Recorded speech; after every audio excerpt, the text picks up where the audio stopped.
In spring of 2022, 38th Research and Testing Institute of Armored Armament and Equipment, Russia's only such testing organization within its Ministry of Defense, released a bulletin. Within, they published results of their analysis of several tanks captured in Ukraine.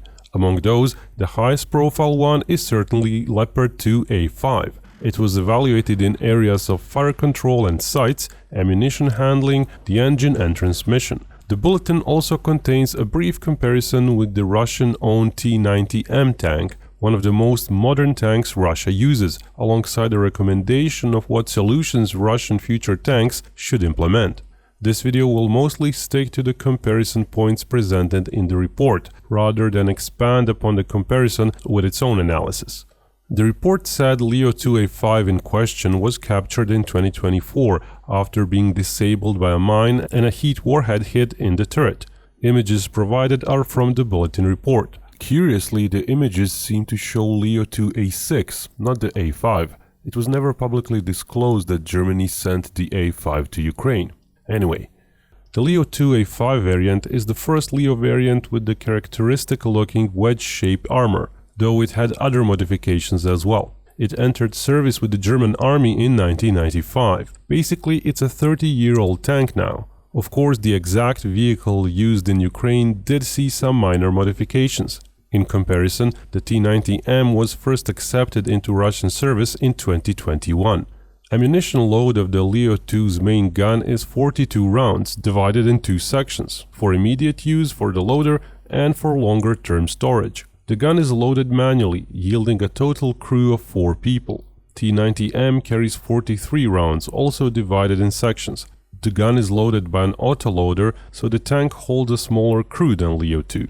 Curiously, the report compares, quote, technical rate of fire, end quote, for the main gun and gives the T-90M 8 rounds per minute, which is a well-known figure for the autoloader, but saddles the Leo 2 with just 6 rounds per minute. Being loaded manually, there is really no one typical fire rate for Leo 2. In this one Leo 2 training video, one can observe a fire rate of 12 to 15 rounds per minute. Of course, in real war conditions, loading would likely be a bit slower, and get progressively even slower as the loader gets more tired. So something like 8 to 12 rounds per minute should be more relevant to Leo 2. Who knows how the Russian report got to their figure, but later on it mentions target tracking system in conjunction with fire rate, so maybe fire rate tests involved attacking multiple targets in different settings. Anyway, ammo stored for the main gun is of 2 types: armor-piercing fin-stabilized arrows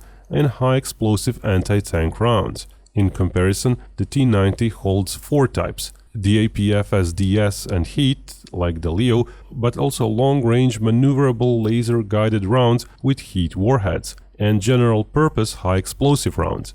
Effective firing range of the APFSDS rounds was given in the report as 2200 meters for the Leo A5 and 2500 meters for the T-90M. The report also credited T-90M with being able to detonate its high-explosive round remotely, possibly for airbursts.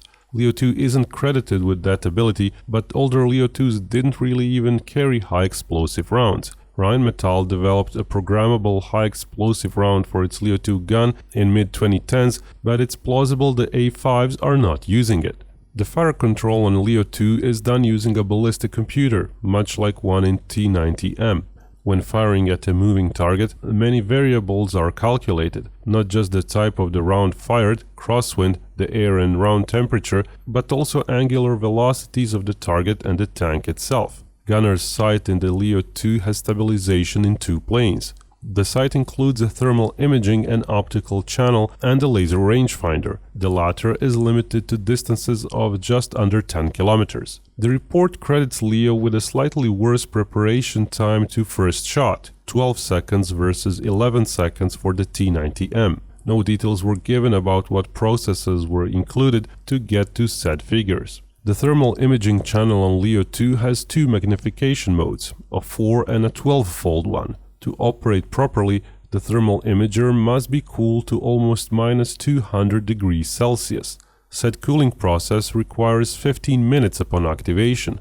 The report also claims the thermal imaging channel enables observation in nighttime conditions at ranges of up to 3,000 meters. Later on in the report, it is clarified set distance refers to both detection and identification range of a tank-type target. The report says T-90M's sight enables the same at 3,300 meters. Now, as a comment, all that's not strange as Leo-2A5 should have an early second-generation thermal sensor for their commander, while the Russian tank uses a bit more advanced French technology-based sensor from the mid-2000s. It wasn't until Leo-2A7 in the mid-2010s that Leo-2s got a third-generation thermal sight. The Russian report goes on saying that after studying Leo-2's features and armament design, no fundamentally new design solutions of interest were identified to be recommended for enhancing the firepower of future Russian tanks.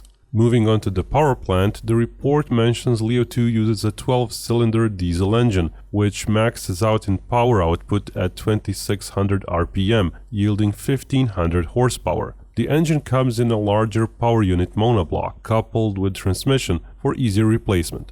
The report compares the T-90M unfavorably, saying that its power plant yields 22 horsepower per ton, compared to Leo-2's 23 horsepower per ton. Total combat weight tonnage, of course, is listed as higher for the Leo-2, at 65 versus 52 metric tons.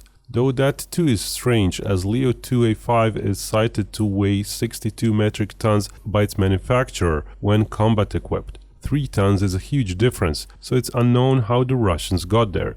Then again, Russia's own Uralvagon Zavod cites 48 tons for the T-90M, probably empty. It's possible that all the ERA armor, fuel and ammo do add 4 tons to the tank's weight. The report, however, notes a drawback for the Leo-2's engine. It produces a lot of heat, and when the ambient temperature exceeds 35 degrees Celsius, the engine self-limits the output to just 900 horsepower, so it doesn't overheat. The T-90 isn't mentioned, but one can deduce it doesn't have such overheating problems, or they are not as pronounced. Leo-2 uses a hydromechanical transmission providing 4 forward and 2 reverse gears, enabling higher speeds than the T-90. Specifically, maximum forward speed for the Leo-2 is listed at 70 km per hour, while the same for T-90 is listed at 62 km per hour. But a more damning issue for the T-90 is maximum reverse speed. The report lists 30 km per hour for Leo versus just, quote, 5 to 10 for domestic tanks. The reverse speed can sometimes come in handy during combat maneuvers, where the tank is retreating while in combat and is keeping its most armored side facing the enemy.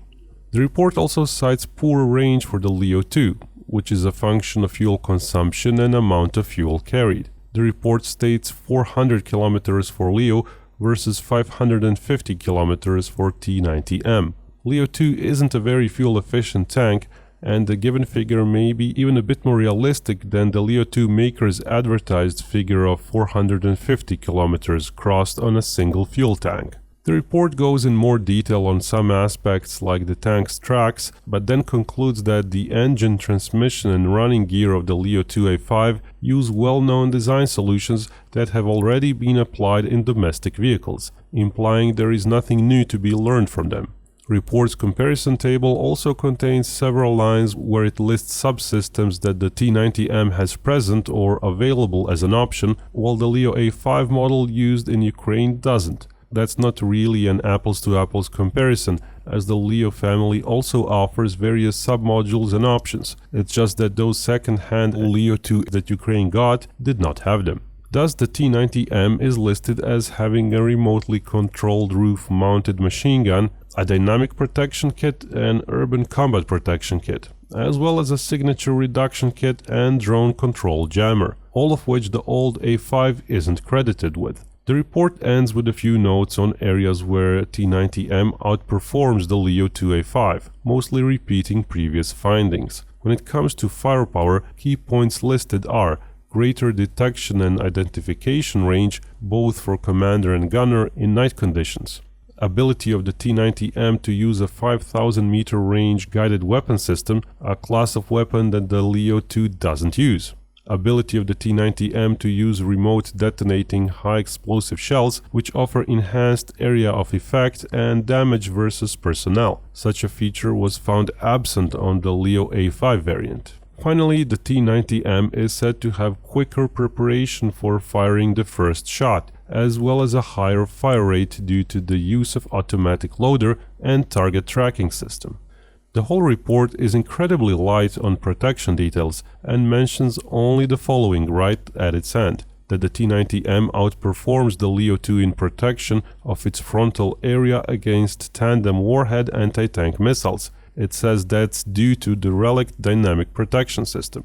The T-90M is also credited with an option to install an active protection system for all-around defense against various anti-tank threats. Again, that's something that the A5 doesn't have as it's old, but newer Leo 2 variants like A7 and A8 do have said option. And that's all, folks. All this comparison, it's still a handy piece of info, especially when coming from Russia itself.